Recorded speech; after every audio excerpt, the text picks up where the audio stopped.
अस्सलाम वालेकुम नाजरीन, सिंध वॉच के साथ मैं हूँ शाह मुराद। शेख मुजीब के इंडियन साजिश कहलाए जाने वाले 6 नुकात क्या थे जिन्हें नजरअंदाज करने से मामला हाथ से निकल गए। ये बात उस जमाने की है जब मुआहिदा ताशकंद हो चुका था और इस मुआहिदे के रद्द-ए-अमल में होने वाले एहतजाजी मुजाहिरों पर तशद्दुद के नतीजे में कई जानों का नुकसान भी हो चुका था और अपोजिशन इस फिक्र में थी कि मुल्क के दोनों मशरकी और मगरबी पाकिस्तान के अपोजिशन पार्टियों को एक प्लेटफॉर्म पर जमा करके कोई ऐसी हिकमत अमली वज़ा की जाए जो हुकूमत को घुटने टेकने पर मजबूर कर दे। इस मकसद के लिए एक गैर मामूली कॉन्फ्रेंस का एहतमाम किया गया जिसमें मुल्क के दोनों हिस्सों से ताल्लुक रखने वाले हिज़्ब इख्तिलाफ के बेशतर सियासी जमातों को मदऊ किया गया और एक सब्जेक्ट कमेटी कॉन्फ्रेंस में एजेंडे के तयन के लिए बैठी। शेख मुजीबुर रहमान सब्जेक्ट कमेटी से मुखातिब हुए। अस्सलाम वालेकुम रेस्पेक्टेड लीडर्स।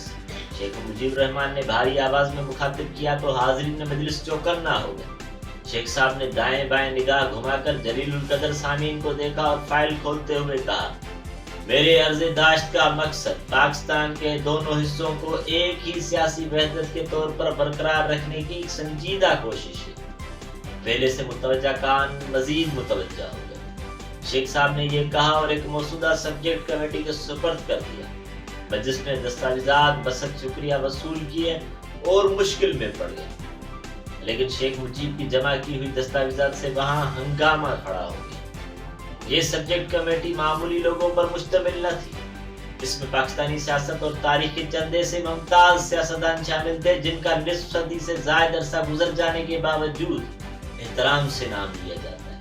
इस कमेटी के रुकन थे साबका वजीर आजम और उस जमाने की एक बड़ी सियासी जमात निज़ाम-ए इस्लाम पार्टी के सरबराह चौधरी मोहम्मद अली, मशरकी और मगरबी पाकिस्तान के मकबूल जमात अवामी लीग के सरबराह नवाबजादा नसरुल्लाह खान, जमात इस्लाम के अमीर मौलाना मौदूदी, मशरकी पाकिस्तान के मौलवी फरीद अहमद, सरदार शौकत हयात, मौलाना अब्दुल सत्तार खान न्याजी, यहिया बख्तियार, ख्वाजा मोहम्मद रफीक, ख्वाजा साद रफीक के वालिद और जनरल आजम खान शामिल थे। मुल्क के सीनियर सियासतदानों और आला तरीन दिमागों ने कॉन्फ्रेंस के एजेंडे में शामिल करने के लिए शेख मुजीबुर रहमान की तरफ से पेश की जाने वाली दस्तावेजात का मुताला किया और मुत्तफिका फैसला किया इन्हें एजेंडे में शामिल नहीं किया जा सकता। सब्जेक्ट कमेटी का काम कॉन्फ्रेंस की करारदादों और मुश्तरका अलामी की तैयारी थी। एक रास्ता ये हो सकता था कि इस मसौदे में पेश की गई तजावीज़ात एजेंडे और हतमी दस्तावेजात का हिस्सा न बनाया जाता, इन पर सिर्फ गौर ही कर लिया जाता, लेकिन सब्जेक्ट कमेटी ने मसौदे को गौर के लिए भी इजाजत न दी। शेख मुजीब ने अपने तजावीज़ात के सिलसिले में ऐसी बेलचक गैर मुफाहमाना तर्ज अमल को देखते हुए कॉन्फ्रेंस का बायकॉट कर दिया और ढाका वापस जाकर उन्हें एक बयान में कहा, अपोजिशन के एक टोले ने मेरी तजावीज़ को पेश होने ही नहीं दिया।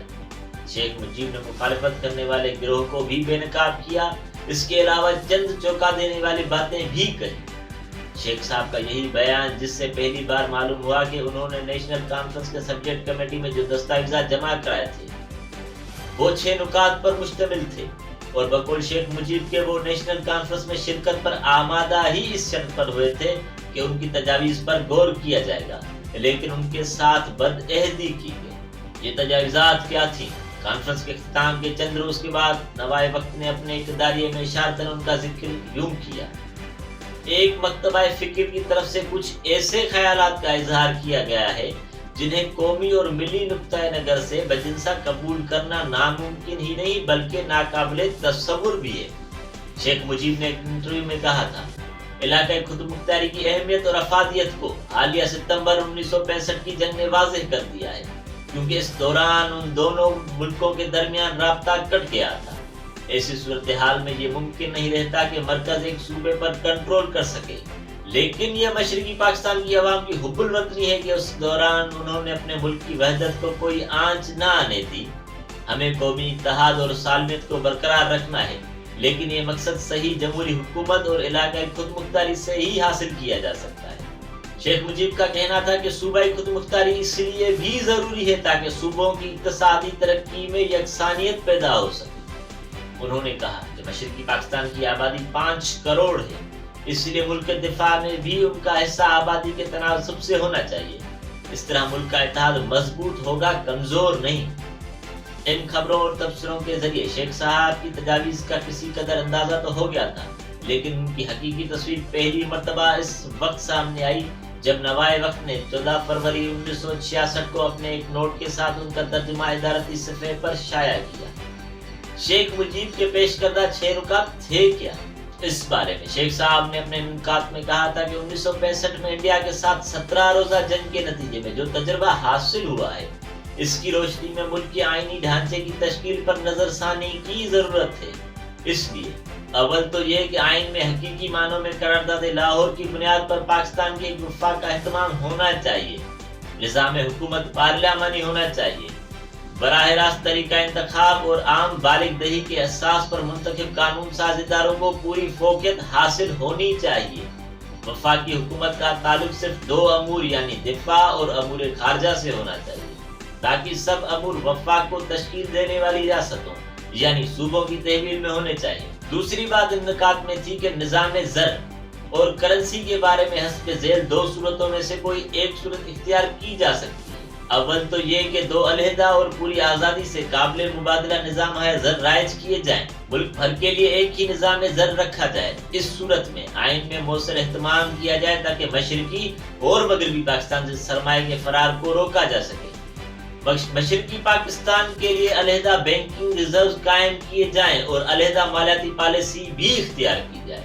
وفاق کی تشکیل کرنے والی ریاستوں کو ہی ٹیکس وصول کرنے اور محاصل حاصل کرنے کا تمام تر اختیار ہوگا، البتہ اسے اپنے اخراجات پورے کرنے کے لیے ریاستوں کو ٹیکسوں سے اسے حصہ ملے گا اور مجموعی وفاقی فنڈ کے قیام کے لیے ریاستوں کے تمام ٹیکسوں پر طے شدہ شرح سے اضافی موصول عائد کیا جا سکے گا۔